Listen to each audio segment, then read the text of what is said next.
Hello there. Good morning, everybody. Welcome to Sunrise Daily today. I'm Chamberlain Oso. Well, it's a beautiful Tuesday morning here in Lagos, Nigeria. I'm Kayode Okikelu. Yes, indeed. It's good to be here again. Good morning. I am Bukola Samuel Wemimo. And it's a blue Tuesday here in Abuja, the Federal Capital Territory. Don't ask me why it's blue. Why is this showing? It's a green. Blue. Zero. It's a So green. I mean, it almost felt like a game of basketball watching that yesterday. Oh, But good morning, I'm Malkwe Yusuf. Oh, yeah, at least something to... I put a lot of smiles on people's faces. Look, whatever you call it. That is a country, for goodness sakes. And Nigeria beat a country. 10-0. Yeah, good for the, not just football fans, the optics, whatever it is. What a match it was, really. Absolutely. I think we broke a record, clearly, 10 goals. And to think that just about 30-something minutes was still 2-0. And I'm thinking, okay, this will be one of the games, will end maybe 3-1 or so. Then I checked again. We even scored up also in the 92nd minute of the match. That's the spirit. Absolutely. Super Eagles, from now on, that's the standard. Wait, slow down.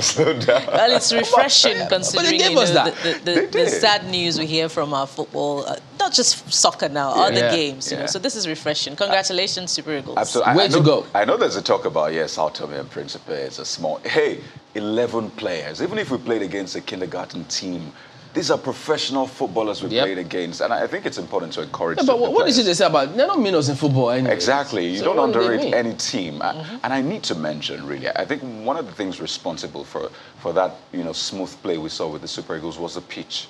The state of that pitch. It was in Morocco. It was a good pitch. I mean, you've seen some matches played here, and you try to lob a pass and the ball just sinks right there into the pitch. So I think it's something we need to work on, really. I mean, we should emulate good things. Our boys played well. Yes, they're good footballers. They probably had good tactics, clearly had good tactics, but the pitch played a very important role. I think it's up to the football authorities here. They watch all those international matches. They know what's obtainable.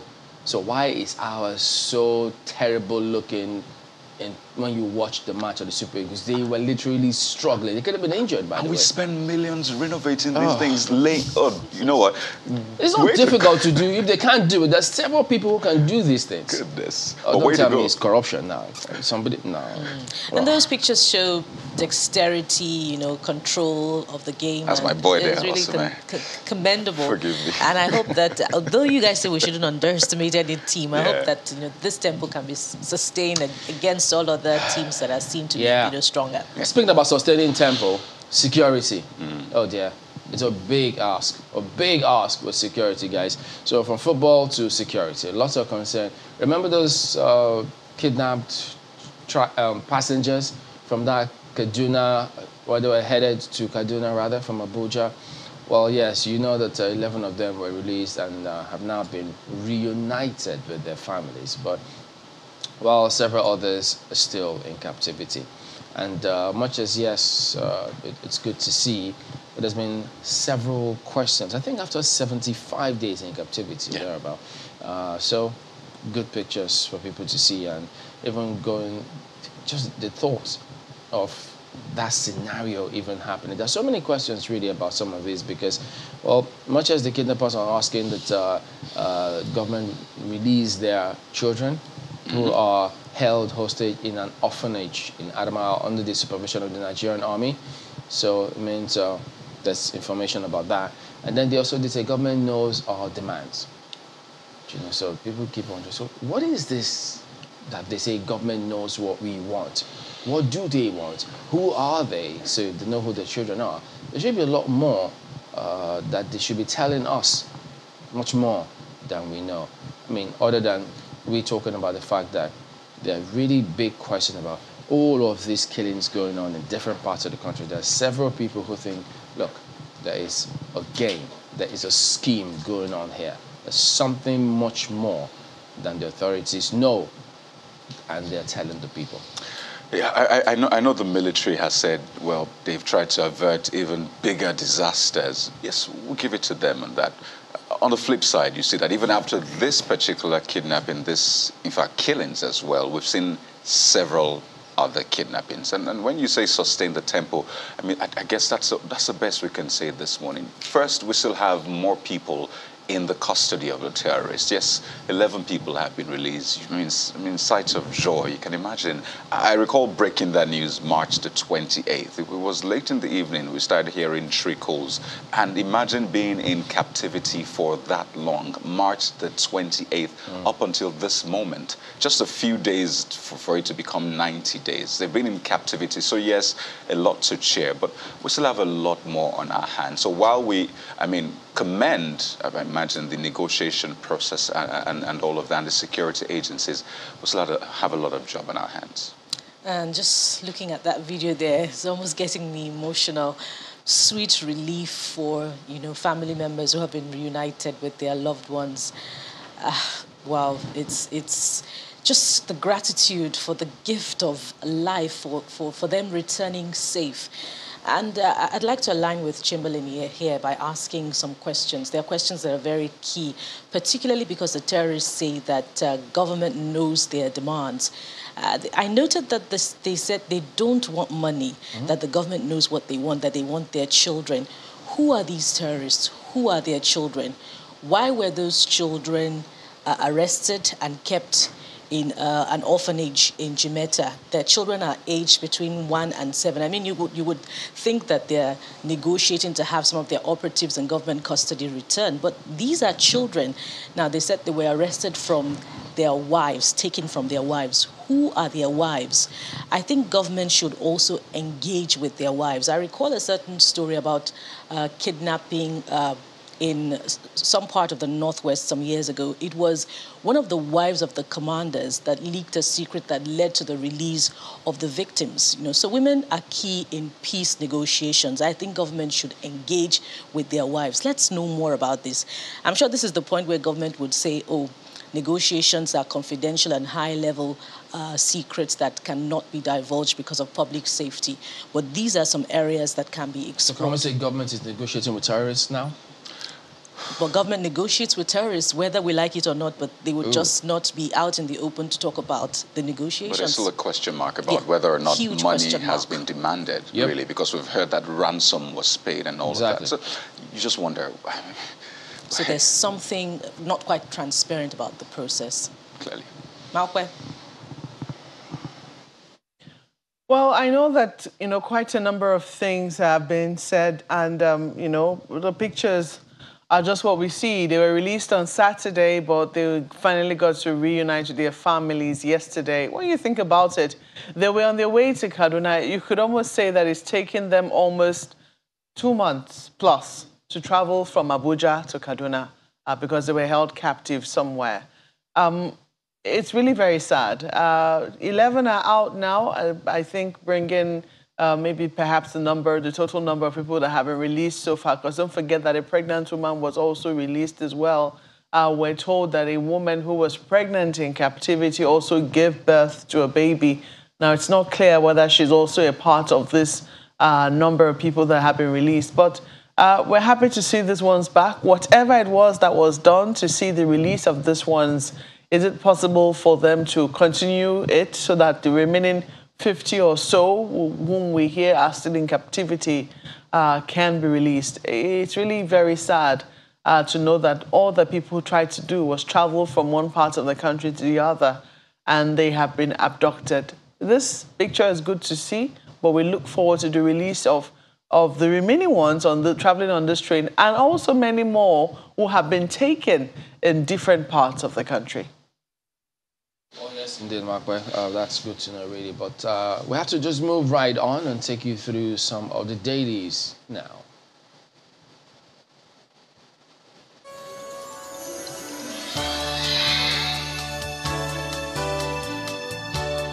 New Telegraph, it's the very first one here. 2023 election may not be the best, says Abdul Salami.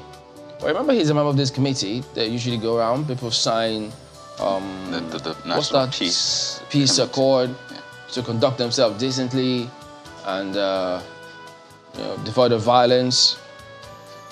Do they ask people to promise not to engage in rigging? Maybe that could be another clause. Vote buying. Or maybe it's implicit. Maybe it's explicitly put there. I don't know. Well, look at the writers. Based political parties over monetization of primaries. Charges INEC, security agencies, to be neutral in Ekiti poll as CTA deploys 50 observers to monitor election. Arm yourselves with PVCs to avoid regrets, Khan tells Christians. Says if votes don't count, politicians won't bribe voters. Food for thought, isn't it? Look at this at the bottom strip. Our massacre. Ijaw youths put Niger Delta on red alert over strange movements in riverine communities. Mass burial for deceased worshippers Friday. I don't know, my mind was just trying to move ahead of me. I had to pull it back. If there was some sort of battle royale on the waters, I wonder how that would turn out. Have you ever seen this? Okay. Just right beside that, if you could take a look at that, FG sets code of practice for Facebook, Twitter, others. So, yeah. I think that was one of the biggest stories yesterday on social media. It broke quite late, and you've had people speaking about this, wondering what again? Do not touch our dear. What depends on which social media you use anyway. But you wonder what that is all about, really, because coming off of the back of that months-long Twitter ban, and then this comes up. It's good to go through that, actually. Look at the rider. Maybe it will help. Yeah. Orders platforms to delete information violating Nigeria's laws. Mandates them to register with CAC, appoint country representative, comply with applicable tax obligation. How about that? So, I mean, on the face, it looks like, hey, you just need to do what is right. So they need to study Nigerian law and know what violates what. Yeah. Mm-hmm. So let's know what you think about it, really. Make sure you try to go through that, okay? I think Nita put up something like that on their social media platform. But let's know what you think, really. Take a look at Guardian next. Guardian leads with politics. PDP narrows VP choice to Wike, Okowa, Udom. That's how the Guardian leads this morning. So there's a deadline to be met. But take a look at the riders. Reps PDP caucus expands search to Aim Namani. Stakeholders suggest 1999 model for Obi Kwankwaso alliance. So you wonder, what is the 1999 alliance? Ndibo, unperturbed about rumors of VP slot, vows to produce next president. There you go. It's a story that starts on the front page and spills over page 6 of The Guardian this morning. There's a picture, by the way, it shows former President Goodluck Jonathan, flanked by current President Muhammadu Buhari, then the CJN, as well as other leaders. You wonder what that is about. Apparently, it was during the 2022 Democracy Day parade at the Eagle Square in Abuja. Oh, I think a highlight for me was when we saw women, soldiers actually take the stage. I think that was a highlight, or one of the highlights. Yeah, call me biased, but that's what you have. Under that big picture, you see WHO decries acute blood shortage in Nigeria, other low-income countries. I think this is a big deal, actually. It's a big deal. I recall during that, the killings in Owo, I recall the call for people to come, donate blood and all that. So it just shows that we have a major issue on our hands. If you can't be, I know it was a big disaster, but I've heard that time and again, going to hospitals, hearing that we don't have blood. These are things you take for granted. Nigerians responded en masse to the call for blood donation. Absolutely. And we need to commend Nigerians. Yes. But on other days, when you don't have that kind of call, you have people who are in need of blood and they don't have it. Just things you take for granted in other climes. Absolutely. And I think today's the third day of mourning in the Southwest, I believe. Well, it's for victims of actually. Second. I think it's Monday, Tuesday, then Wednesday. Wednesday, yeah, the second day of mourning. Well, let's leave it there for the Guardian newspaper.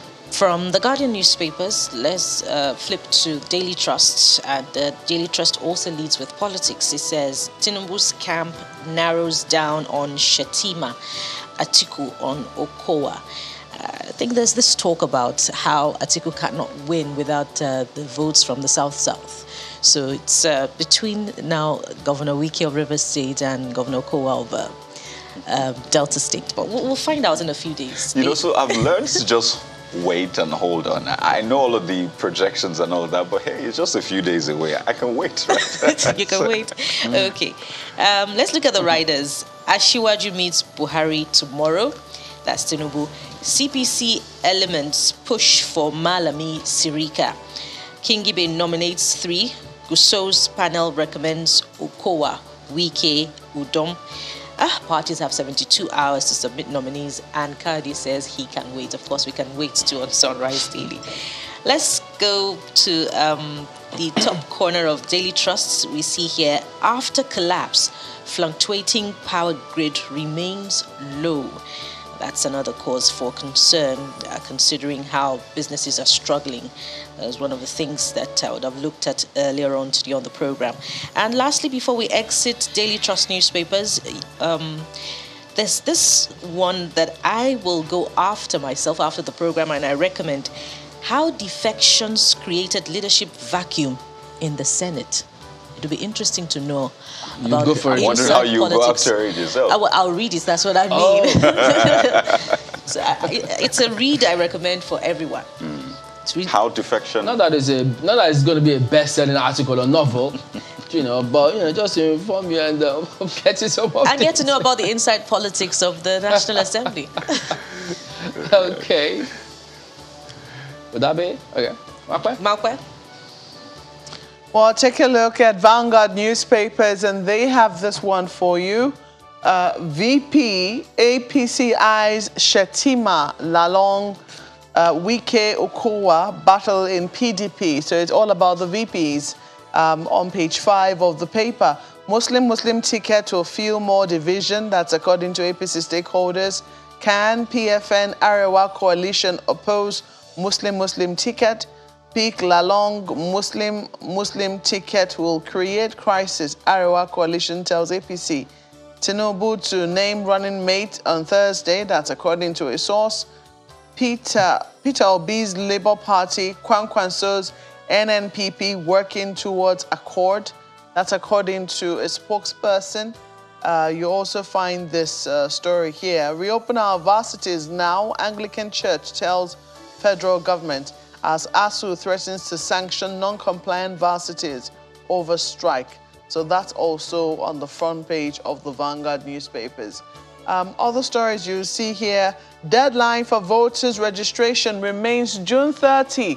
So less than 15 days to the end of voter registration. If you haven't got your voter's card, please make sure to do so. You also find this story, which is quite disturbing. Gunmen kidnap Catholic priest in Plateau. That's also there. And a little detail we might have missed yesterday, but look at it here. Democracy Day, federal government recognizes Kingibe as ex-vice president. That story is on page 9 of the paper. Emefiele's push for local military uniforms production gets boost. That is also on the front page. It looks like we might be producing more of our military uniforms locally. Now, page 9 will give you all of the details. Let's leave it there for Vanguard newspapers. Well, on to Leadership newspaper next. They focus on politics. There you go. Presidential running mates. Candidates, parties face hard choices. 72 hours to deadline. Oh, yeah.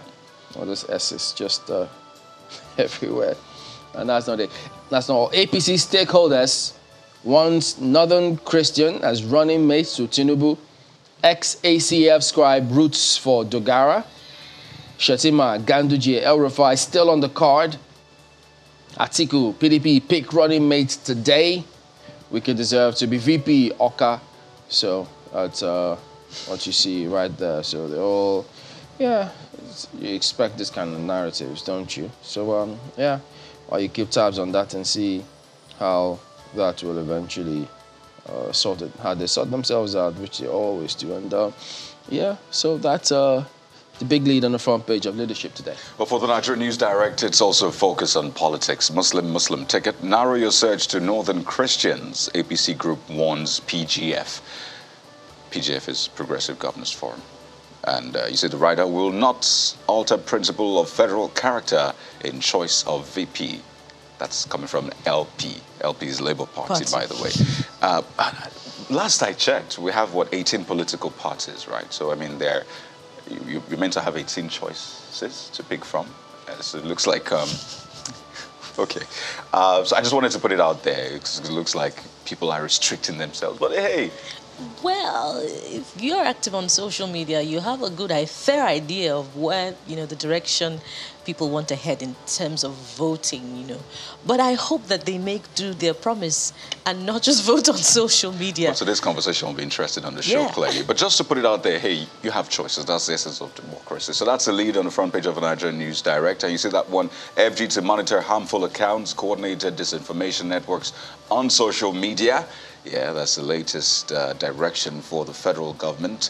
And just one more for you. NSCDC destroys 5 illegal refineries, arrests 3 alleged owners. I'll leave it there for Nigerian News Direct. And from there, let's quickly take a brief look at Daily Independent. And the big story also has to do with politics. Buhari's CPC bloc insists on picking Tinubu's running mate. I like the way the Daily Independent captions it, but I wonder if it's a reward for getting the presidential tickets. I think largely our political system has been like a reward. System, reward-based, right? Okay. You said it, Kadi. We should plan to win, not fighting for positions. Tinubu's group, that's the rider there. And lastly, rise in Ways and Means piles pressure on Nigeria's volatile debt profile. That's the Daily Independent. Well, will that be the last one? Mapa, you got anyone more? All right, so there you go.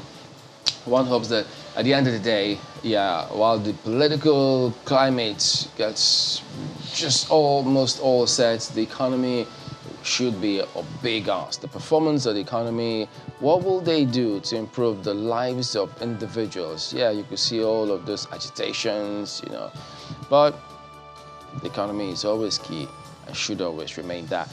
We'll be back in a moment and start off with our first perspective, our topic today. Don't go away.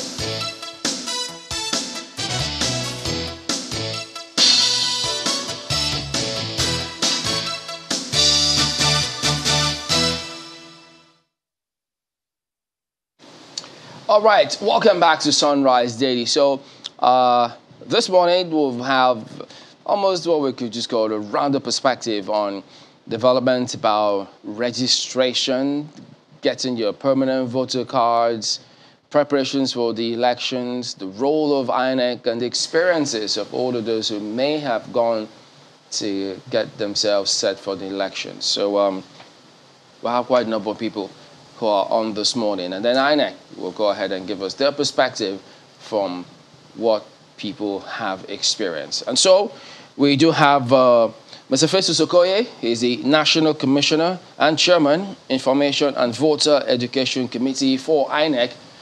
He joins us from Ekiti. Yeah, you know that elections are going to be going on there, so he's there getting themselves. Good morning, Mr. Okoye. Thank you for joining us today.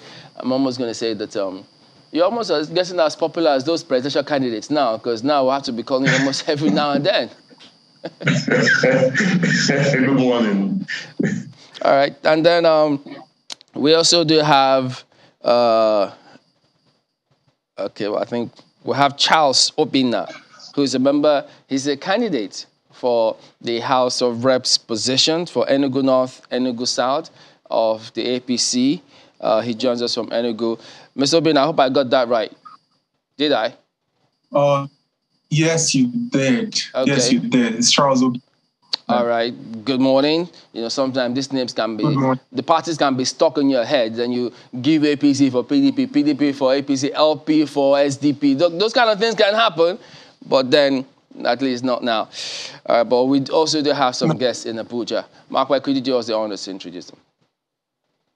Thank you, Chamberlain. We have with us Mr. Jeff Ojinika, who is a former member of the House of Representatives and also the former Deputy Chairman of IPAC. You're welcome to Sunrise Daily this morning. Thank you. And we also have with us Ms. Oluchi Nwosu, who is a member of the People's Democratic Party and also a media entrepreneur and gender advocate. Good morning and welcome to you. Thank you. Yeah.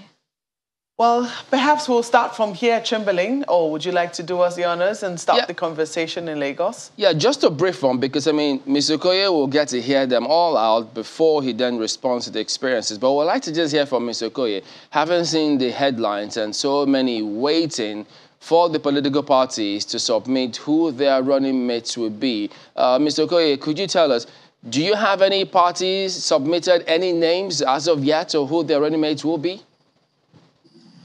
Well, I'm in Ekiti and I wouldn't know, but all the political parties are aware that they have a deadline to submit the list and personal particulars of their presidential candidates, their vice presidential candidates, their senatorial candidates, and members of the House of Representatives. And that deadline is cast in stone and is not extendable. Okay, because, you know, the last time INEC said some of these things, and then that window was given to political parties for party primaries. So would you blame anyone for saying, wait a minute, if INEC did it before, why can't they do something again? Well, there is no basis and no cogent or verifiable reason to do such this time around, because all the political parties have already conducted their party primaries. They already have their nominated candidates. So the only thing they need to do is just to upload the list and personal particulars of these candidates. If you recall, most of the political parties screened their aspirants in terms of making sure that they presented the originals of their certificates and all the other supporting documents. And so the supporting documents are with the political parties. And so the only thing they need to do is to upload the list and personal particulars of these candidates. And we have also trained 4 persons each from each of the 18 registered political parties on how to use our online candidates nomination portal. And so there's no excuse for any political party to complain. And we are confident that they have to upload. Well, it's the choice of a political party. You can conduct party primaries and you may decide not to present candidates for election. And so if any political party that conducted primaries decides not to field any candidate, it is his choice, and the commission will not do anything about that. Oh, in 72 hours, if any political party that does not submit the name of their running mates, what happens? That political party will not be on the ballot. The implication is that particular political party does not have any candidate in the election, and the portal will shut down at 6 p.m. on the 17th day of June 2022. And so, if the portal shuts down, nobody will come up the portal for any political party that has not done the needful. All right, so Mr. Okoye, just settle back, and then we'll get responses from our guests who will be speaking about the experiences and the expectations for getting registered for the permanent voter cards, concerns for their parties. So consider this a town hall, because the viewers will also send their response to us. So when that happens, you respond almost at any point in time. You could butt in, and then we'll just cue you on that. For now, Makwe, let's start this from Abuja. Well, thank you, Chamberlain. So I'd like to start with the lady on the panel here. Once again, welcome to Sunrise Daily. I'm sure you must have followed the President's Democracy Day speech. I mean, I kept on saying that it seemed a rather interesting coincidence that all the party primaries were conducted shortly before we had Democracy Day, as if to underscore just what democracy is supposed to be all about. The president talking about how he's monitored the primaries and people have conducted themselves well. People have been quite tempered with their choice of words. Victors have been gracious in victory, and those who were defeated have accepted their fate. People who want to challenge it are choosing to challenge it in the court of law rather than resorting to jungle justice, etc. What has been your reading of and he also talked about gender. I mean, the fact that women are asking to be included a bit more. When you listen to the president's Democracy Day speech, what would you say were your major takeaways, the points where you agreed with him and perhaps the points where you disagreed? Having listened to the president and what he had to say to us on Democracy Day, I am of the opinion that Nigerians were expecting more. They're expecting to hear more from him as the president of the country. And he just talking about how parties conducted elections, and according to him, everything was free and fair. To a great extent, I believe that I don't think that the people around him give him what the true feedback is about the process, especially his own party. In as much as we haven't seen people come out to protest, as a media person, following conversations, having to interview people, I've seen especially young people leave quietly, leave the APC. I'll give an example. People who used to go around with his name as, on social media as a tag, have had to remove that name. Why? Because even in the APC, they didn't feel that they had a sense of belonging. They didn't feel that things were done properly. Before this particular one, they had an event, and on the stage, something actually broke. I broke down in as much as I am on the other side of the political carpet. I saw a young man who had campaigned, tried to make people understand that he can actually do this, and got on stage, and I don't know what happened. One whisper led to the other, and they were asking him to stand down. And you can see that from the stage, the kind of protest that was ongoing there. You mean at the presidential primaries? Not the presidential primaries. There was a function that the APC had before this primaries. And on that stage, I can't remember the young man's name, but young people began to chant, "Stay on your mandate, stay on your mandate." And in tears, he had to step down.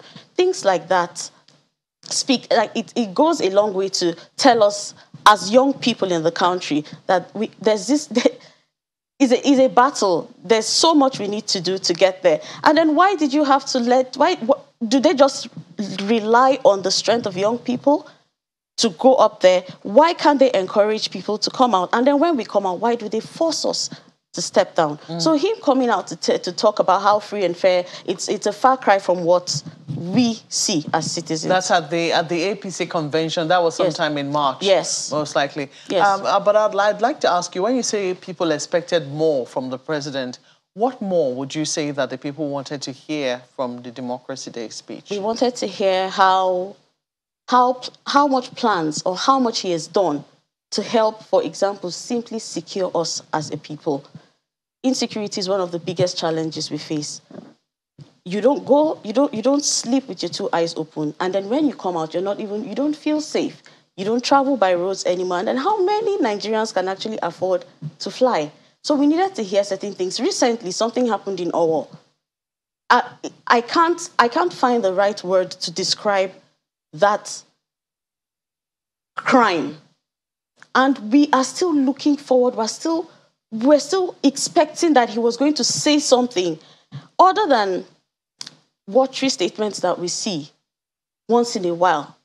We've not seen any bold step being taken towards stopping or curbing this. Even in his own place, Katsina, this thing started. I don't want to make it look like it's just the south or the southwest or southeast as the target. It started from the north, and many people have died. It's so bad now that when we report things in the media, we don't even talk about robbery and other things. You just want to talk about the insurgency, killings and all of that, because it has overshadowed. There are so many other things happening. And every life matters. But it's so bad that we talk about these things and it's as if we're talking about chickens or just numbers. After our war happened, the same Ondo, they abducted about 4 people. We need to feel that he's angry. We need to feel that he even knows what is happening. You can't come and you're telling us about how free and fair your primaries were and we don't feel safe. It's only people that are alive that will come out to vote. Well, let me come to you, Mr. Ojinika. It does seem that, Ms. Nwosu is complaining that the president's speech wasn't poignant enough or didn't quite carry the gravity of the state of the nation. Some people might, disagree. I don't know whether you agree with her that perhaps the president should have been a little more stern in terms of what he had to say with regards to security. I think I would rather even go beyond that question. To even say if you ask the average Nigerian on the street whether there's really any need at all to have this Democracy Day, what the answer should have been, not to talk of even listening to the president. We have enjoyed democracy from 1999 till date. And from that 1999 till date, if you, by all aspects of Human Development Index, Nigeria seems to be going down. There's really no aspects of our lives that has really improved. That if you now place democracy, the way we run it, in terms of what are the benefits accruing from, has this democracy, has it translated into better life for Nigerians? Has it improved our education? Has it improved our health? Has it improved in all aspects of human in development indices?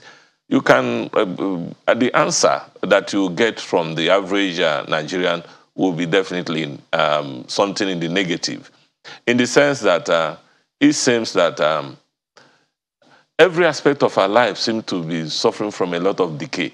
How can somebody be talking of the primaries, that the primaries went on well, when it was a matter of public knowledge that even the attention of the EFCC had to, be drawn into going into the arena, trying to make arrests and all the rest of them, that the primaries have now been monetized and to a very great extent dollarized.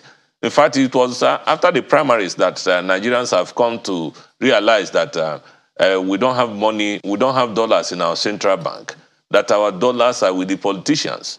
Because you can imagine the quantity of dollars that were being, and nobody has come out to deny that this dollar never exchanged hands. And it looks like every person, most of the candidates, especially the frontline candidates, we are all, we are all engaged in such acts in such a way that it's now seen as a normal. I was thinking that the president would have, because once the process is dollarized or is monetized, it makes mess of that process. That process can be described as something that is jaundiced. It's not. It shouldn't have been the proper thing. In fact, if anybody was seen to have shared dollars, such a person should have been disqualified from the contest. I think that's what the problem was. We didn't see it. But the suspicion was there. It was right. We heard it. We heard a lot of it. The EFCC was there, and whether they went there for sure or what, nobody knows. I was there with my colleagues. But there was a video I saw where some people were exchanging envelopes. There was one of the video that trended. Some people were there and there were exchanges. And it's a matter that is of public knowledge. Even some after the convention, some states, you hear that there are problems in these states, that these people have besieged either their state leader or the other. They're all in the media. Indeed. And this is an indication that what people voted were not those candidates. What people voted, they voted for money. And that is not what it should be. Ordinarily, in view of an electoral act, anybody that uses money to buy or to influence voters should be disqualified. So I was thinking that the president should have gone a lot deeper. Nigerians expected much on to really tell us why this democracy is still the preferred option.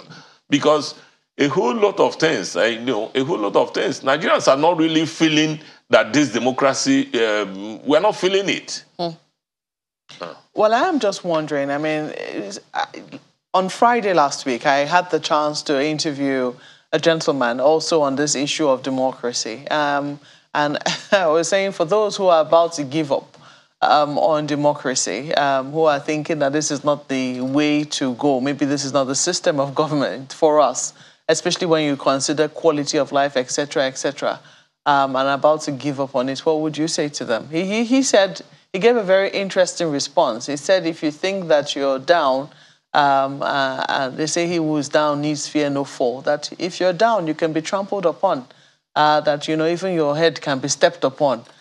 So it meant that it could get worse. What we think that, it's not yet bad. It could even get worse. I'm just wondering if you think that it really could get worse than this. Because for a lot of people, they thought that democracy was going to bring us El Dorado. From the point of view of military dictatorship in 1999, when we started the Fourth Republic, there were thoughts that, oh, everything was going to get better. Would we really say that things have comparatively got worse from where we were under military dictatorship and are not quite where we expect them to be in 2022 under a democratic governance? Yes, we don't have alternative to democracy. I think that point needs to be made. We don't have option. The only option we have is to be more democratic.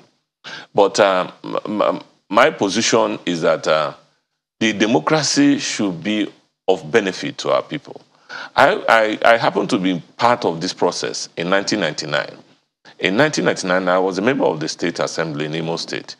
And the way government was run then is not exactly the way, rather than improving, in terms of the lifestyle, in terms of being sensitive to the yearnings and aspirations of the people, in terms of, in 1996, in 2003, when I was in the National Assembly, the official car of the speaker then was 406, and they had a convoy not less than 3-4 vehicles.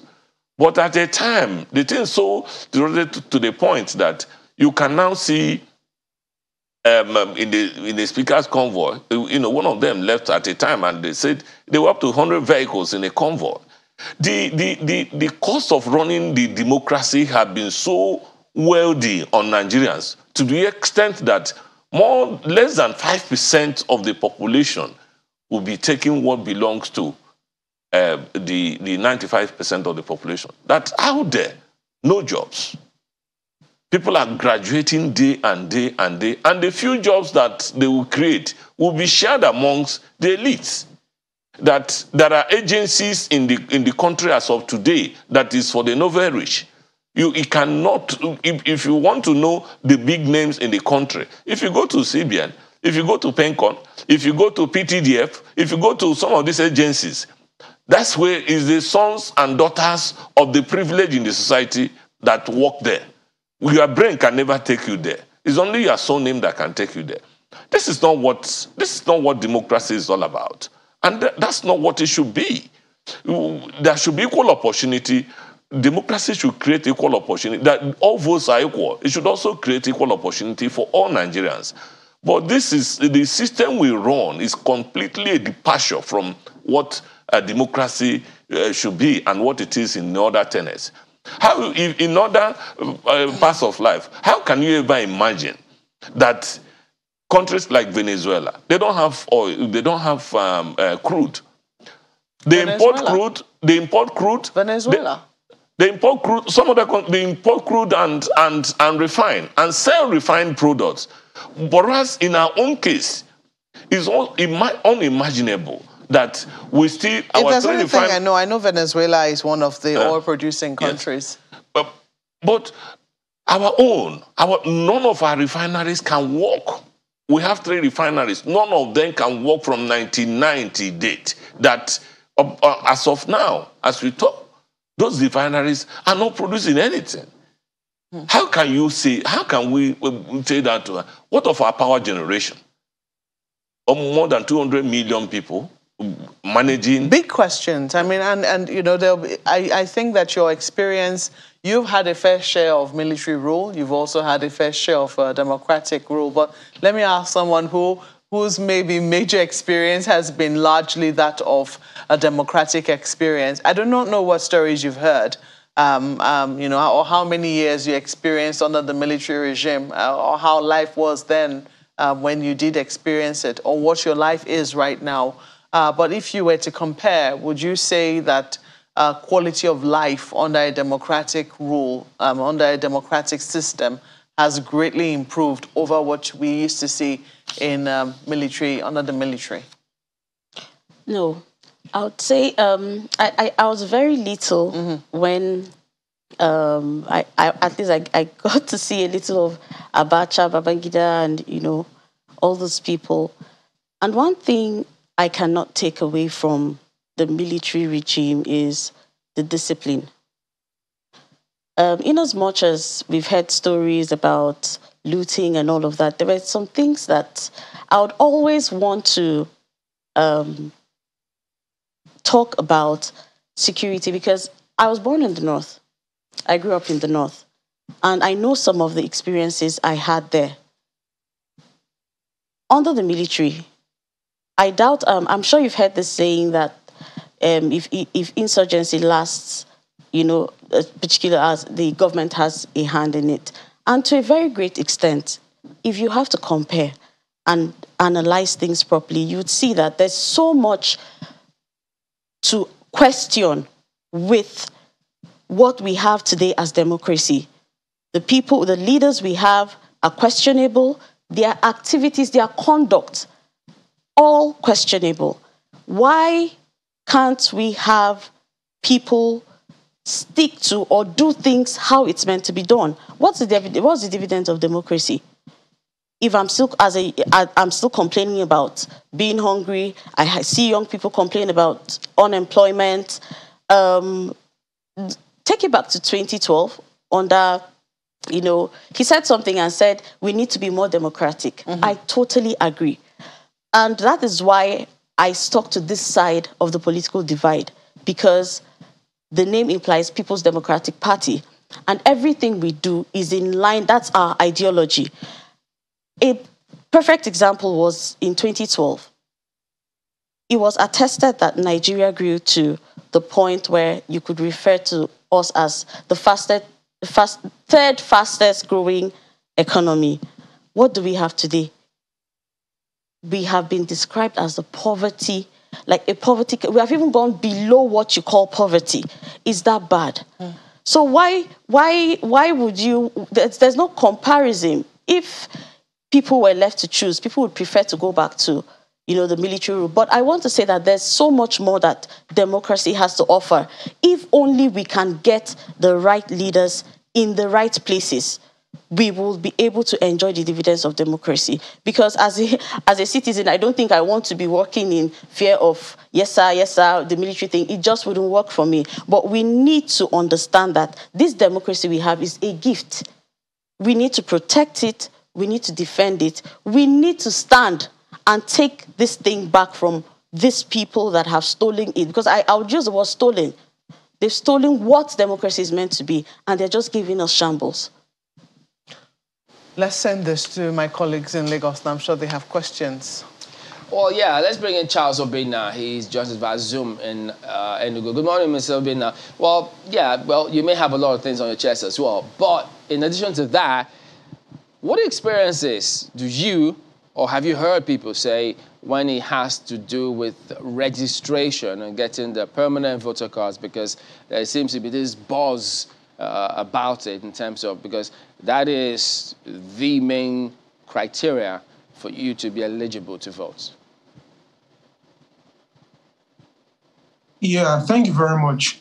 The experiences I have so far, like I'm in Enugu State, and previously, or rather in 2019 elections, thank God Barrister Festus is here, we can confirm that 51% of the 84 million voters, registered voters of 2019 were youth. But the United Nations report states that there's about 43 or about 100 million people that are at least 18 years in Nigeria. So far, what's been happening in Enugu, there's a place called OBrien Square. So basically, there's been a drive to go get people registered, to get their PVC. And so, for instance, in a day, you might come to OBrien Square, and from 9 to 4 p.m., there's a large turnout of crowd because they want to get their PVC. Because a lot of people on the street now, they want to make a change. They want to vote people that they feel can do something for them.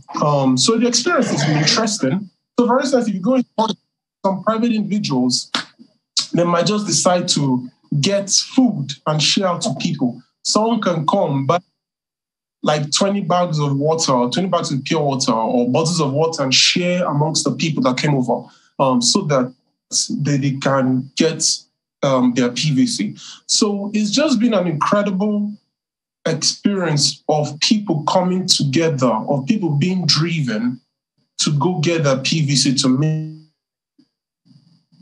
a change for next year, against next year.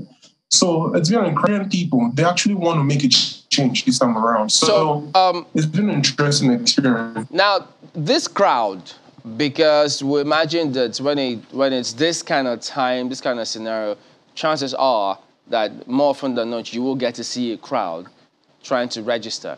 But what do you know about it? Do they register? What experiences do they have? Do they succeed? Do they tell them, okay, listen, stay here for this long, come back at this time? Do they have proper information as to when and where to go to get themselves registered? Yeah, yes. Thank you for the question. Absolutely. So, like, I'm part of a few platforms in Enugu concerning this area. I'm going to give them kudos for that. So, basically, there's been a drive on, in the sense that in how it works, you should know, is every polling unit, you can get your registration done on every polling unit. However, because of the drive recently, the information has been put on social media. What has happened is that in Ogbara Square, because this is my home state, there's been a drive at Ogbara Square. It's a large expanse of field of land where people can come over. So for instance, from 9 to 4 p.m., people come over to register. Now, INEC can work better sometimes, because sometimes when you come to register your biometrics, it doesn't, they might tell you, hey, there's no network, which is very unfortunate. So that's an area of improvement for them. You come over there, 9 to 4 p.m. registration goes on. And when I did my own, which is way back, it was quite smooth. It was effective, no crowd, no much turnout, because I needed to do my own. I wanted to do it. So far, so good. I think what I can do is to get consistent network, or get more staff to man their machines and to create more machines, especially for the Southeastern people. We don't have as much machines as we wanted, because to make it a lot more smoother, because these people, they have businesses, they have things they have to do. So the more machines we have, the more staff that the INEC can produce, the more effective this the voter registration can be. Another thing is also to educate the people on how to vote, because it's one thing getting PVC. Is another thing, you put in the right vote, because sometimes your vote can be made invalid for some reason that you have no idea, you do not know about. So I like this to educate the people, especially the youth, on how to make their votes count. Right. So I'm glad you're touching on some of the challenges being faced in that process, because looking at the figures, the newly registered voters, you'd see that the Southeast has the least, actually, especially for this recent one, just about 500 and something thousand compared to the over 1 million we've seen across either the South, Southwest, and the rest. So I'd like you to speak particularly on those challenges. Yes, you say you don't have enough machines to register, perhaps manpower as well. But there's also the question of security, voter apathy. If you could just lay all of that bare, because the good thing is we have INEC to respond to all of that. So aside the machines, what other challenges have you heard people face regarding registration? Thank you very much for the question. Thank God also good. It's a good thing INEC is also here. The issue about security, I'm going to talk about my state. I'm a lawyer, so we talk only with evidence, logic, facts. Enugu is one of the calmest states in Nigeria when it comes to security. So you can walk around anywhere you want, maybe 10 p.m., 11 p.m., 12 p.m. So security is not an issue. We cannot, INEC, no one can raise up the issue of security about registration of votes in Enugu because security is okay. So, like, it now goes back, and now you talk about apathy. In Enugu, Southeast, let's say use Enugu again, this apathy is not there. If you said 2019, I would say, okay, yes, there was voters apathy, there was voters indifference, especially from the youth. However, nowadays, you don't need to go to a youth house and tell him, hey, go get the Catholic priest and say, hey, no PVC, you cannot enter your mass, and it's all funny and whatever. However, the real thing on ground, the words in the street now is people are enthusiastic about getting their PVC. And now it might be fueled by anger, it might be fueled by passion. They want to see you change. Now, the issue now is if INEC does not build on that, in a sense, like you said, now there's about 500,000 voters, accredited voters in Southeast, but we are bigger than that. So what is happening? Why is that issue prevailing here in the Southeast? So INEC needs to build on providing also machines, providing the staff machines, more staff, maybe more polling units, and possibly extend that deadline as from this month to maybe next month or 2 months from now, and make it easier to get. All right, Mr. Obina. For instance, pardon me, we've got the man to respond to some of your concerns. He'll do that when we return in just a moment. Don't go away.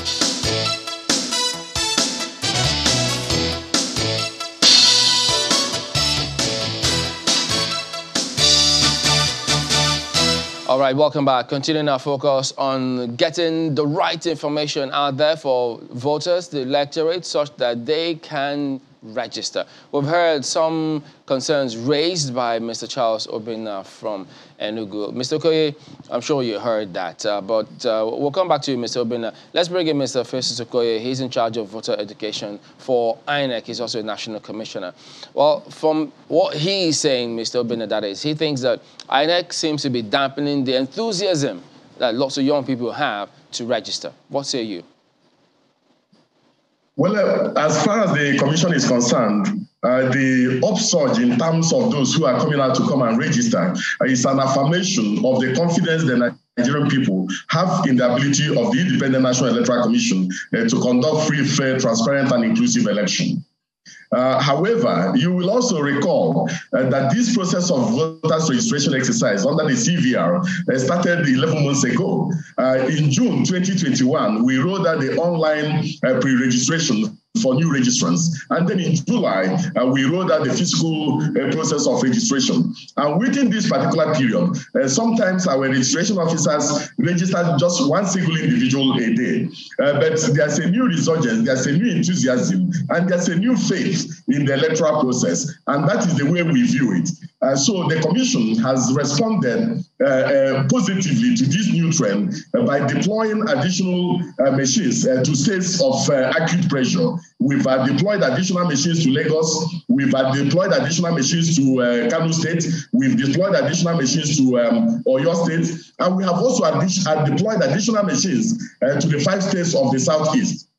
Now, even before we rolled out the physical registration process, we had consultative meetings with all the registered political parties, civil society groups and organizations, the media, and the security agencies. And we agreed on a rollout and rollback procedure, in which case, if we roll out and we encounter serious security challenges, we roll back to our state and local government offices. So this registration has been ongoing in all the 774 local government areas of the Federation and in 37 of our state offices. We have also rolled out to the various registration areas on a rotational basis. In other words, when our registration officers go to a particular registration area, they consult with the traditional rulers, the religious leaders, community leaders, and so on. And they stay in a particular registration area, maybe for a week, and move to a different registration area. And that's what we have been doing for the past 11 months. Okay. But we also anticipated that there was going to be a surge around this particular period. But the surge has been unprecedented, and we have responded positively to this particular surge. So if I could just ask, I will hope that when you say the officials go to consult with the traditional rulers, we hope that they don't take instructions from them, telling them where to go, who can register, and all whatnot, on the one hand. And then, when exactly did this rollout happen in Lagos, in Enugu, and Kano? Could you be precise with that?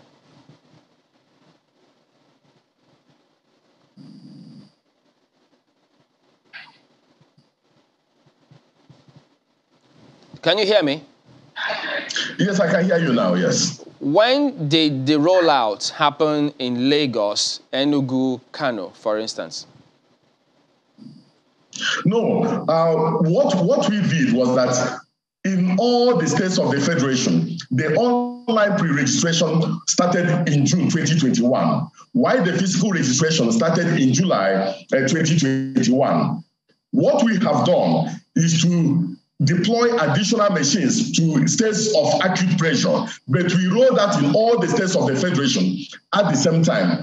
Now, some of the crowds you are seeing at the Opera Square and some of the crowds you are seeing in Lagos are not normal crowds. What has taken place is that in some of the markets, some of the market leaders just simply woke up one morning and then directed their members that the only condition, that the condition precedent for accessing the market is presentation of a PVC. And then around 10,000 people descended on one registration area where there is only one registration machine. And then, of course, in such a situation, there's bound to be breakdown of law and order. But what we have done is that we have mapped out the areas of acute pressure, and we have deployed additional machines to all those places. The 30 machines we use for the concert at the Tafa Balewa Square have been deployed to areas of acute pressure in Lagos. We have deployed additional machines to Imo State. We have deployed to Enugu. We have deployed to Anambra, and we are confident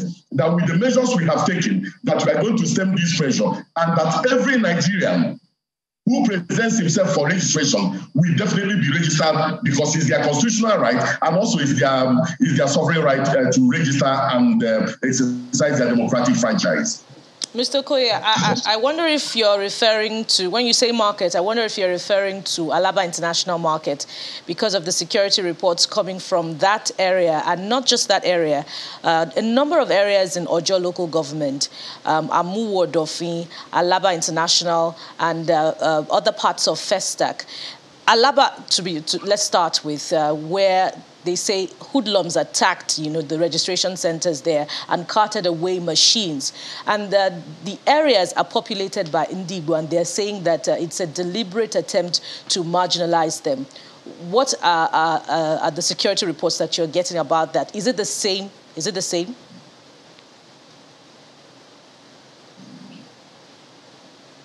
Mr. Okoye? Hello, Mr. Okoye? Yes, I can hear you. Now let me make this clear.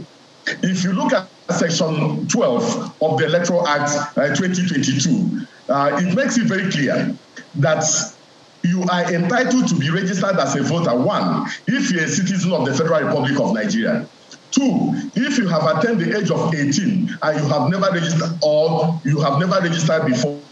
Three, if you are resident in or works in a particular area or you originate from a particular area, you are entitled to be registered.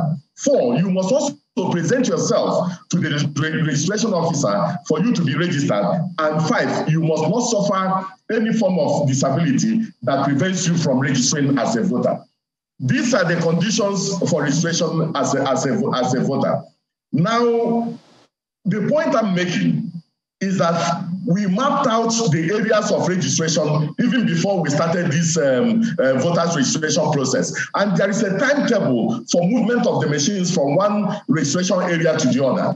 But that movement does not anticipate a situation where 10,000 people or 5,000 people will descend on one registration area in a day. It anticipates a process where maybe 200 persons will be registered in a day. And so our resident electoral commissioner for Lagos State has consulted with the leaders of the various markets, and we have agreed on a timetable. Mr. Okoye, yeah. They're not dismissing it as mere breakdown of law and order. In fact, in some parts, they're saying that they're not giving, when they even get to register, they're not giving their PVCs, they're giving pieces of paper because they are Igbo, and the understanding is that they are going to vote in a particular way. So it's a deliberate strategy to disenfranchise them in this electioneering season. What's your response to this?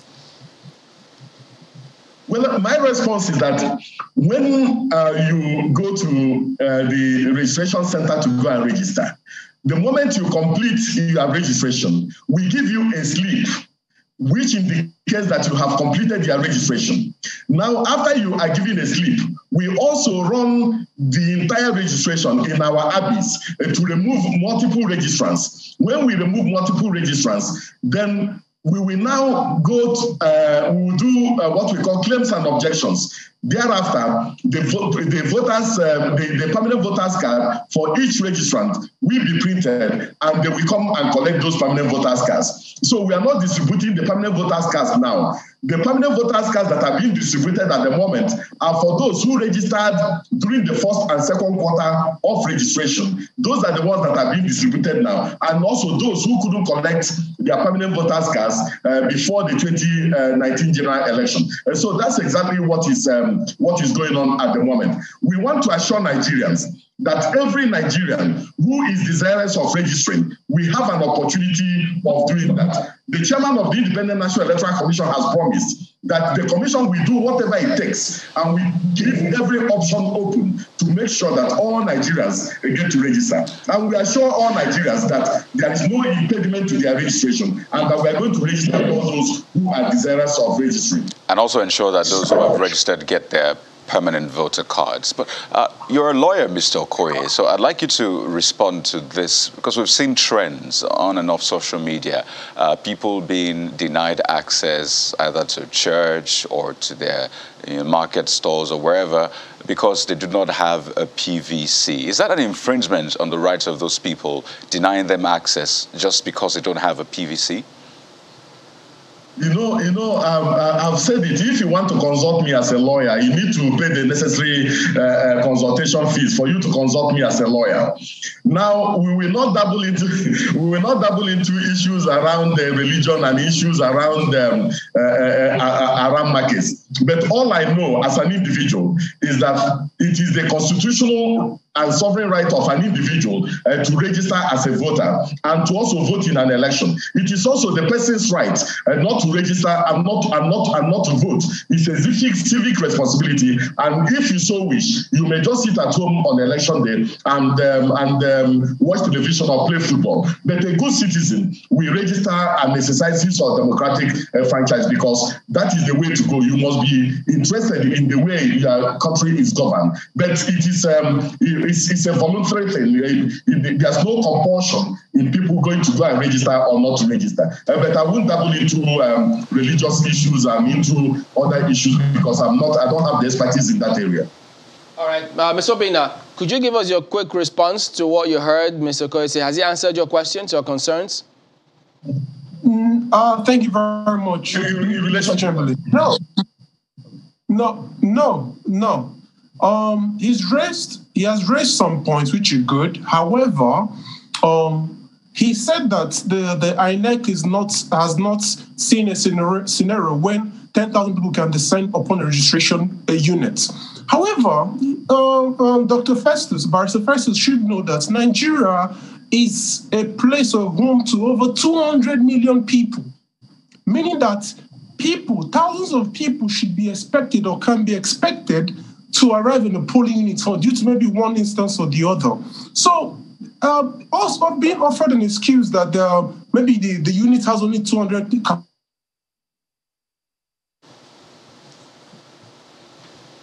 Positive 200 people or 300 people, 100. So what INEC should do or should have done is, take for instance, let's say there's 30 polling units. According to his statement, there's 30 polling units. 30 machines given to Lagos at where they did their stuff.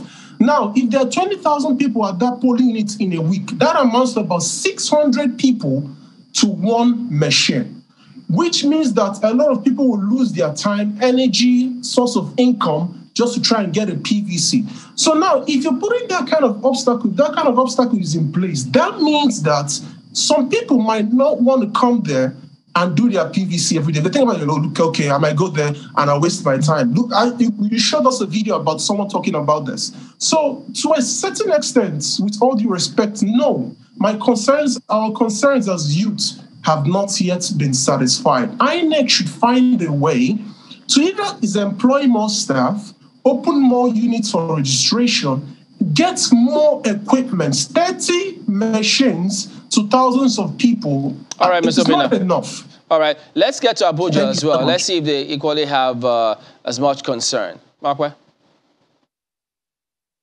Indeed. Let me start with you, Ms. Monso. What do you think of the registration process? We've seen the vote counts going on in Lagos, more and more young people showing enthusiasm to vote. Are you happy about that? I'm happy that young people are getting to answer the call. However, I heard, I think it was Obina, or rather the Barrister Festus said something that the surge is as a result of the confidence that Nigerians have in INEC. I want to correct that. As a young person, as a Nigerian, I want to say that the surge is them seeing, especially young people, seeing an opportunity to answer a call. For instance, people rushing to the center is not because I've heard people blame them, they waited till last minute. No, a lot of people just are barely recovering from the NIN they had to try to register. The entire, it was hectic. Anybody who was responsible enough to participate in that would tell you the truth that it was hectic. And they just felt it was, having to go into this again was a little bit too much. But I'm glad that the price of things in the market is the wake-up call they need. The fact that they wake up and they don't feel safe is enough for them to go to the registration center and get registered.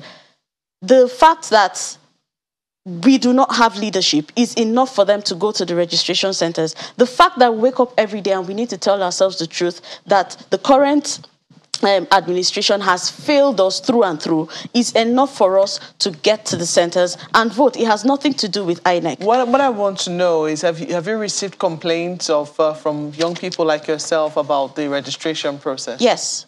I've had to interview people, I've gone around to, and I've seen.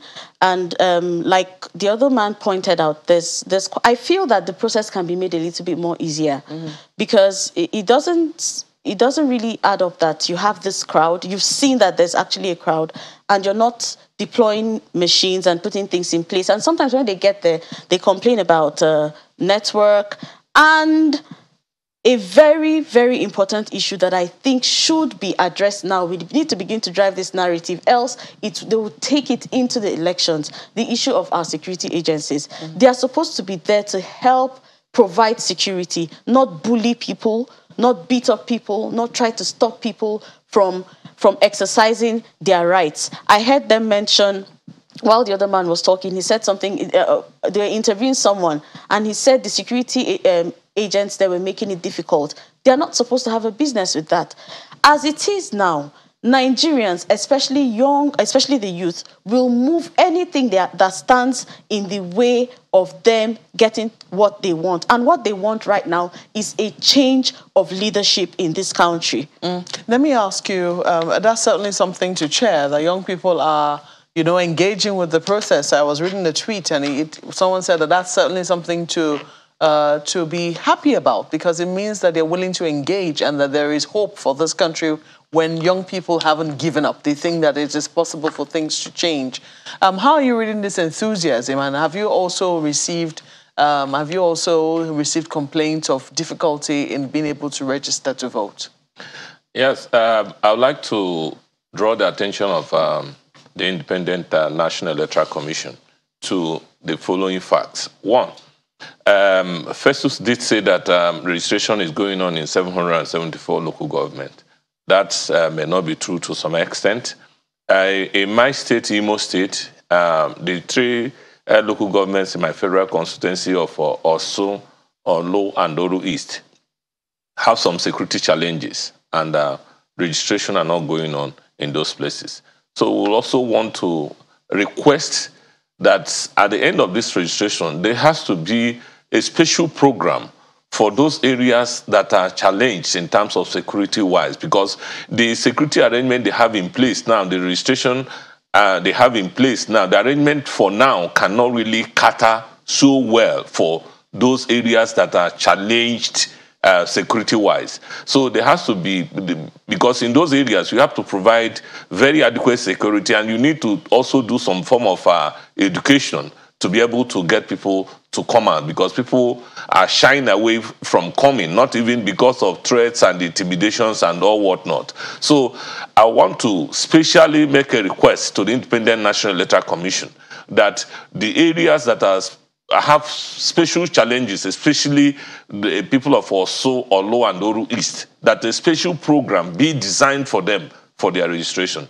Secondly, there were reports, although he tried to, he did not try to answer it. The report of the bias in Lagos, I have also requested that the Independent National Electoral Commission should also investigate that issue of ethnic bias with a view of seeing that the officers of Independent National Electoral Commission who were involved in that, or they should do a mass redeployment and redeploy people to other states and make sure that people who are working as INEC officials in Lagos are people who are not there based on ethnic, one ethnic nationality or the other, so that there will be all inclusivity in what program that will happen in Lagos, because Lagos is a special state in the sense that there's no family in this country that is not represented in Lagos. So it's a place that you will not intimidate people to say that except you do this,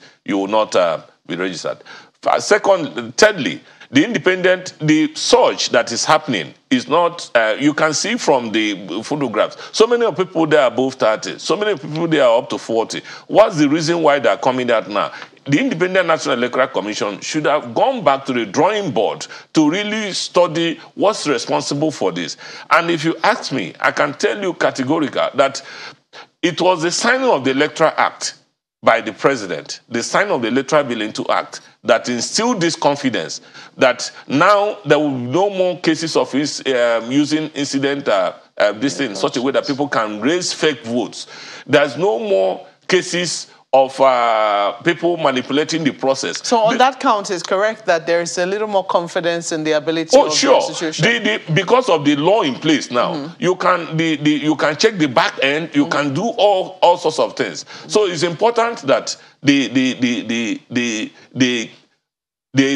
they should adjust their programs, because in their programs for this registration, they never anticipated that this number of people will be involved.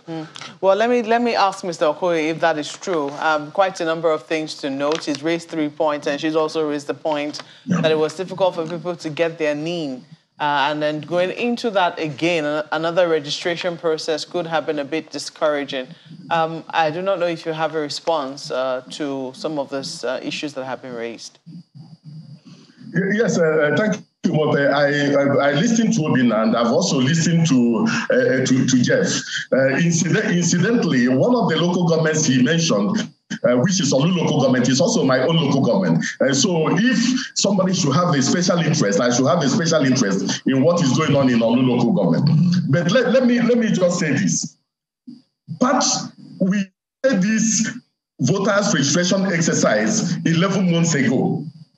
Precisely in the month of June 2021. That was when the online pre-registration started. And then in July 2021, we rolled out the physical registration. And we have to bear that in mind. Secondly, the commission responded to the cries of the young people by establishing the online pre-registration. And if you look at the figure we rolled out as at 6th day of June 2022, you will see that young people between the ages of 18 to 34 access the online portal. Over 12 million of them access the online portal, which shows that they responded to the call by the Independent National Electoral Commission to access the online portal. But let it be made clear, this present registration, this CVR that we are conducting now, is not for everybody. We already have 84 million Nigerians who already registered, whose registration are already domiciled in our database. This particular registration is for those who have never registered in any election, and those who attain the age of 18 from the period we registered voters the last time. Those are the only people that are entitled to register afresh. People who want to do transfer are not entitled to register again. They are only entitled to transfer their registration. Those whose PVCs are damaged are not entitled to register again. They are only entitled to complain about their lost PVC or their damaged PVC or their defaced PVC, and the commission will replace it. But what some people are doing is that when their PVCs are lost, they go and register afresh, thereby invalidating their new registration. When they have damaged PVCs, they go and register afresh. When they leave their PVCs in the village, they go and register afresh. And this has been what has been driving some of these issues and some of these processes. I completely agree that we must design a special mechanism of responding to some of these to this surge, and we have definitely done that as an electoral management body. But I believe that we must acknowledge the fact that there's the 11th hour syndrome that propels some of this particular surge. We normally wait for the 11th hour before we do this. Look at all the previous registrations that the commission has done. You will see the 11th hour syndrome in this case. But the commission is not dwelling on that. What we are saying is that we have seen the surge. We are responding positively to the surge. We had a meeting with all the resident electoral commissioners in Nigeria. And areas of acute need, we are responding to them. Well, Mr. Okoye, you know, during the Anambra elections, before that elections, as a matter of fact, you spoke glowingly about BVAS and what INEC had put in place. But then the elephant in the room came back to bite us in the bum, logistics. Now you're preparing for Ekiti elections. What do we expect? Are people going to wait a long time before they vote? What should we expect this time around? You should expect a good election in Ekiti State. The chairman of the Independent National Electoral Commission was in Ekiti 2 weeks ago on what we call readiness assessment, and we visited 5 local governments, and all the non-sensitive materials have already been biased in accordance with the registration areas. Presently, the chairman is in Ekiti State, and there is going to be a stakeholder engagement today, and tomorrow there will be a signing of a peace accord. Every indices that will ensure a very good election in Ekiti State is in place. And we did a mock accreditation in 12 polling units across the 3 senatorial districts of Ekiti State 2 weeks ago. And we are confident that the BVAS will perform optimally. So we expect a very good and inclusive election in Ekiti State on the 18th day of June 2022.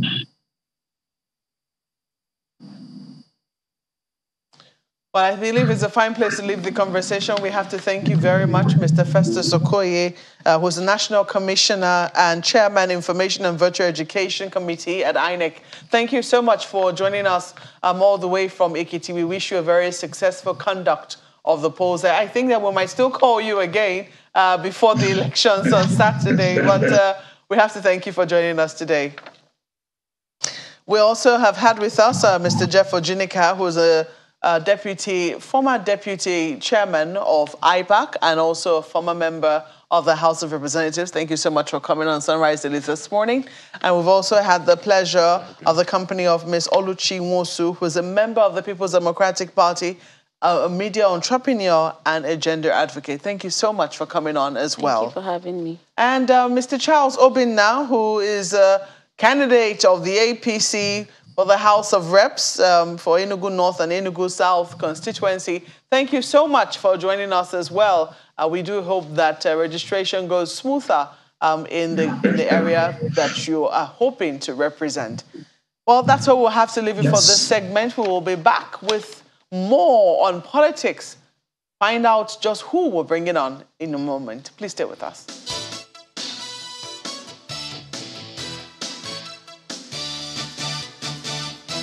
Welcome back. We're keeping our focus on ensuring that things turn out right ahead of the 2023 general elections. As you may have seen in that welcoming slide, Ayo Olukontu joins us next. He is a professor of political science. He's also a chair of the editorial boards of Daily Times, and he's been a media educator for different scenarios and different places. So now he joins us to take us through what he's seen about the party primaries, different political parties, and now that all of the agitations, contestations, and preparations for the 2023 is underway, he's here to give us his perspectives. Good morning. Thank you for coming on this morning. Thank you. It's good to be here again. Well, you've seen all of this going on. We're hoping it's not deja vu for you, having seen us going through this process again. But from what you've seen in terms of how the nation, the players, the actors, the media is going about this forthcoming elections, what sticks out for you? Well, you use the right word, deja vu. I don't know if I pronounce it correctly, my friend. But this sense of recycling the old ways that haven't served us too well, and therefore a premonition that we are going the same old way that we have trod ever so often. You know, I think it was Wole Soyinka that talked about, you know, African life being a recycling of tragedy and familiar ways. That, I agree, may be overly pessimistic, because you must always leave a chance for the odd happening, the odd factor, the odd chance that things may start wearily, humdrumly, and yet somehow turn out brightly. But from the way it has unfolded so far, there's not much room to expect a very different outcome. It would seem that we have all somehow implicitly agreed that things should go this way. I know from time to time people come out and say, things must not go this way. Okay, we've done this time and again, but there's so much noise, but little, at least little changes on the outlook, or generally when you look at things. So is it a function of, I know we all say the leadership, but is this just some tacit agreement, even from the followership as well, saying, you know what, just let things keep going this way? Well, you know, mediocrity conditions you. It conditions your choices. And to that extent, if we've had so far mediocre governance, as indeed we have had, if not worse than that, then that kind of thing conditions what may happen. There's a law like that in science, you know, that things that happen around you, your environment, your choices, condition and even foreclose, at times, the possibility of greater and more inspiring outcome. So, to put it starkly and simply, where we are today, because of the choices that we have made in the past, the opportunities that we have missed, the lack of vision, and as you imply, the lack of effective leadership, and of course, followership. So what is that spark we're looking for? I don't know, is it the elections? Is that what will create the opportunity for us? Is it way before the elections that we should have done something? What is that spark that can begin to turn things around for Nigeria? Way before the elections, that's one. Then secondly, those who are in control of power, however ruthless they have used that power, and however unsparingly they have used that power, will not give it up without a fight. So, and not many people in careers, in professions, want to take that risk, that leap. It's something to say to people, go and join them. You know, you don't just stay by the ringside complaining. But the odds are great. And if the fight is going to be bloody, you know, and ruthless, then they are not likely to take a chance. Let me give an example. When you ask people to pay 100 million naira to register and express interest in a position, which is the highest ever we have come, how many people, frankly, I mean, as a university professor, I know how much my take-home pay is, you know. Even when I retire, okay, I know how much I'll be paid as gratuity, pension, and all that. So where am I going to get 100 million naira? In fact, I think that questions should have been raised about those who came up with 100 million naira. Because somebody made some calculation that the president's salary for 4 years and the vice president's salary for 4 years do not reach up to that height. But people prescribe it. Of course, there was some hula baloo, but then it became jest. It became entertainment of sorts. Nobody was sorry or regretted doing it. So here we are. So, and what does that do? It excludes a significant stratum of the population, and perhaps the most intelligent and the most capable in terms of governance. Why can't we be like Greece has elected a professor as president before? Some other countries in Europe have elected intellectuals, professors who don't have deep pockets. But here it doesn't go that way. So I think there's a deliberate attempt even to exclude those who may even have made a difference. And since you reference your pay package, monthly, it reminds me of what ASU said recently about how it would require a university lecturer 100 years to save to get 100 million naira to pay for APC's expression of interest and nomination forms. That's by the wayside anyway. It's a central point. And that excludes the academics from participating in the electoral process. But to refer to Kayade's submission about how the people may be complicit in the exclusion from the electoral process because they're complacent, so to speak. I see rather, an awakening in this, particularly in this electioneering period, how the youths are coming out en masse to register. Now, again, about the spark he talked about, is that what will lead us to the engendering of that ideological debate that would mark a new narrative in Nigeria's political landscape? Are you optimistic in that direction? I'm afraid not. That trend you described is good, is happy. It contrasts with the years of apathy, sit-down look, and all that. But there are contradictory trends also. As a university teacher, I know that out of every 10 Nigerian young person I talk to, 9 of them are looking for the earliest opportunity to emigrate, to leave the country. 9 of them out of 10. I gave a lecture recently, and I was referring to that song that was sung a decade ago in Yoruba, Enyi Onyibo, Efumi ni visa. Esi future, Efumi ni visa. And the country has gotten progressively worse since that song was sung. Somebody told me that he eventually got a visa and emigrated. So there's a bit of schizophrenia about the emerging development. Yes, on the one hand, enthusiasm of the youth.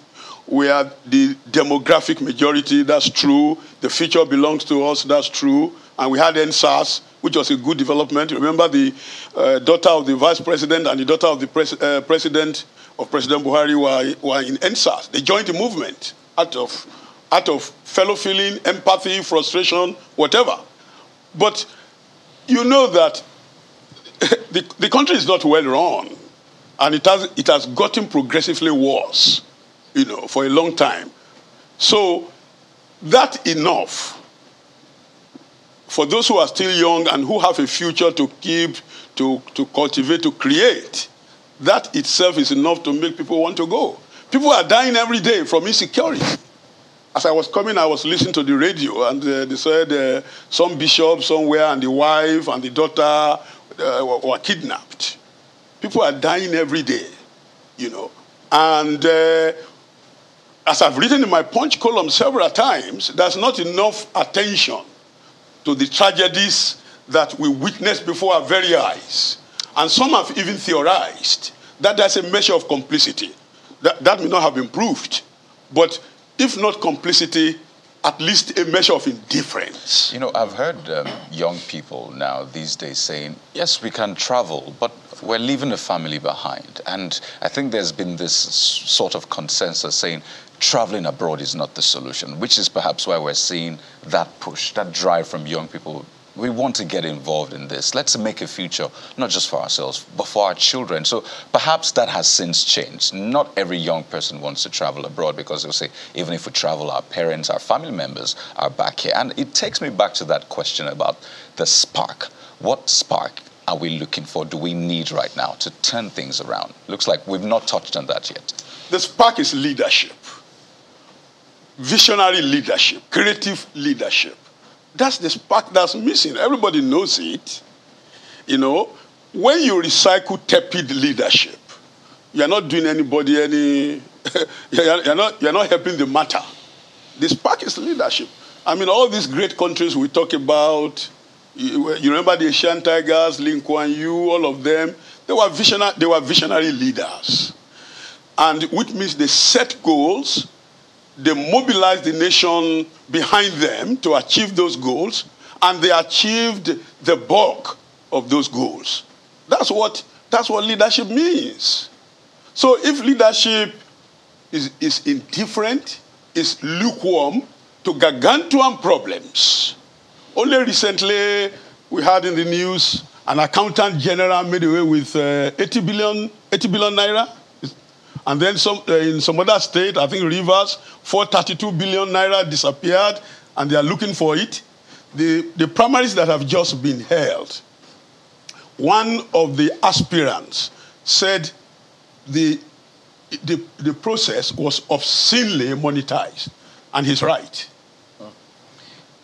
I know you're familiar with Clapper, 1960. Well, he made several generalizations about mass media messages, theories about how they function through a nexus of mediating effects and factors and influences. When in the opening you said, from what you've seen, there isn't much room for maneuvering or making some sort of impact. One wonders, that came across as defeatist. But we also know that in this kind of scenario, the electorate, the leaders, they all have roles to play. So were you trying to say that it's seemingly all doom and gloom? Because this process requires the electorate to stand up and get their voices heard. Yes. I try to balance it all. There's something in political science we call voting without choosing. You go there to vote, you line up, do all the rituals and all that, that's a campaign, but you're not really choosing. Why are you not choosing? The options have been foreclosed. Once the options are foreclosed, you are just undertaking a ritual that at the end of the day is meaningless. One of the problems I see is that in our constitution, we need to introduce a process whereby if leaders disappoint us, we can remove them. We don't have that process now. Of course, there is something about if you have 2/3 of the two assemblies, where will you even get that to start with? Because there's a lock-in. There's a lock-in of mediocrity, a lock-in of corruption, a lock-in of propaganda, you know, of the wrongest sort, that says, oh, he's saying all of this because he's from so-so ethnic group. Oh, he won't perform, you know, all of that travesty that we've had over time. So, yes, there's a narrow chance that things may work out differently. But all I'm saying as a scientist is that the omens are not that encouraging. How do we relate to it when you say the options have been foreclosed? Because we know we have more than 10 political parties. Many of them have presidential candidates. So, to what extent is it foreclosed when we have that much choices? Yes, what do you call it? Theoretically. You see, but it's a game with rules. So when you create rules that exclude people, okay, why can't a party Tomi be Nigeria's president? Just to give a random example. It's a democracy. I know, but a democracy that is arranged or structured in such a way that some options do not appear, non-options. Are you saying that the result has been determined before the process starts? In effect, is like when you shoot a film and you know what happens, you already know the end from the beginning. So all I'm saying is that the empirical realities of Nigeria and the fight, the class war, I call it the class war, which is getting more brutal now, because, see, let us remember, Nigeria is a potentially great country, but it has been potentially great for a long time. But that potential has not translated into greatness, okay? But what we have is not an unwavering poverty or bleakness. You have people who have built houses in this city that as good as what Ross Perot, the American billionaire, has built in Lagos. You have businessmen who are cited on the stock exchange globally. Some of the richest men and women are in this country, side by side with a desperate ghettoization of the majority of Nigerians. So besides the electorate, what role do political parties have to contribute to, a sort of, because you say that leadership is the solution, is what will precipitate that spark. So what roles do political parties have to elicit that debate that will bring about a value reorientation that would cause the Nigerian political space to depart from the monetization of politics and all of that, related erosion of our values? Good question. The political parties are supposed to be centers of intellectual exchanges, topical discourse, alternative viewpoints for national progress. Regrettably and sadly, they are not. As far as I'm concerned, as I've seen, they are just money-sharing groups. As far as I've seen. I have a friend who wanted to be governor of one of the states. He was attending, and he said to me, he said, Prof, one of my regrets, because he came from the UK, where, in summer, in the UK, all these parties have conferences where they engage with ideas, and policy issues and how changes can be brought about. And it causes quite a stir. But how when was the last time that any political party engaged in a genuine policy dialogue that can change the country and move it forward? Well, Prof, do you belong to any political party? No, I don't. But why don't I'm non-partisan. Why don't you take this conversation into a political party? I have a weekly column in The Punch. Don't you think you'd be more effective every week in a political party? And I've written about, some of this I'm saying are things I've written about over time. So I don't think anybody's listening. Don't you think you'll then be more effective if you belong to a political party? Absolutely. And present these views? I'm sure nobody will say they didn't hear you. Well, I have to weigh that carefully with my use of time, alternative use of my time. Because as an academic, I'm employed to do research, to teach, to globalize my interests, ideas, and viewpoints. I enjoy doing that. I don't know if my time will not... I could consult. If I'm invited as a consultant, academics all over the world are invited as consultants. But that's not the same thing as going to enmesh myself in a political party. Well, I guess we'll have many parts, and we can all play different roles. That's the body, the different parts, fingers, hands, legs. So it will be interesting to see how that eventually turns out. Thank you very much indeed, Professor Ayo Olukosin, for your perspectives this morning. Thank you. It's nice being here. Yeah, so let's take a look at some comments coming through from you out there. This first tweet comes from Yaro. He says, the sooner we stopped comparing democracy in Nigeria to what's practiced in the Western world, the better for us. It is as if we're shying away from our realities and denying our diversity, our culture and values, he goes on to say, are worlds apart, and we must take that into cognizance. Well, take a look at this tweet from Law Alpha Cross saying, with the desperation exhibited by political parties and their candidates, it is possible that the rules of engagement may be tampered with, but it behoves INEC to rise to the occasion by effectively regulating the system. Well, Ejikeze is comparing systems of government here, and he says, we must never compare military rule to democracy. I strongly believe that our democracy is developing. The voting process is becoming more reliable. 23 years may seem like a long time, but we're making huge progress. We just need to keep at it. Well, the glass is either half empty or half full for Ejike. Malpe?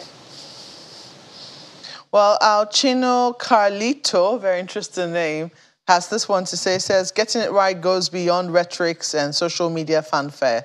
The elite have weaponized hunger, and the only recipe for curing this chronic hunger will get it right. When a hungry, angry man sees food, what do you think will be his first reaction? Maslow's love needs, right? This one from Omodu says, in 2023, Nigeria's president must be tactful, dexterous, sensitive, and strategic to solve the many challenges confronting the nation. He must be morally, mentally, and physically fit to mix the elements of governance in perfect agreement for our collective good. I hope you're not asking for a Ronaldo.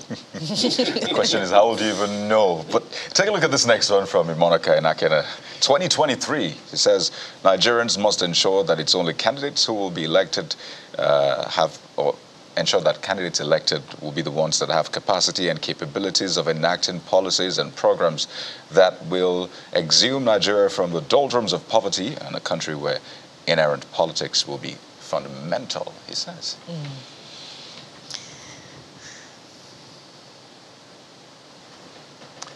Well, that's the program today. Thank you so much for watching. Thank you for sending in your feedback as well. I'm Maokwe Ogunyuso. Looked like Maokwe was trying to digest that tweet. Or continue the program somewhere else. Well, I'm Kayode Okikiolu. And I'm Bukola Samuel Wemimo. Thank you for watching. I'm Chamberlain Osar. Goodbye.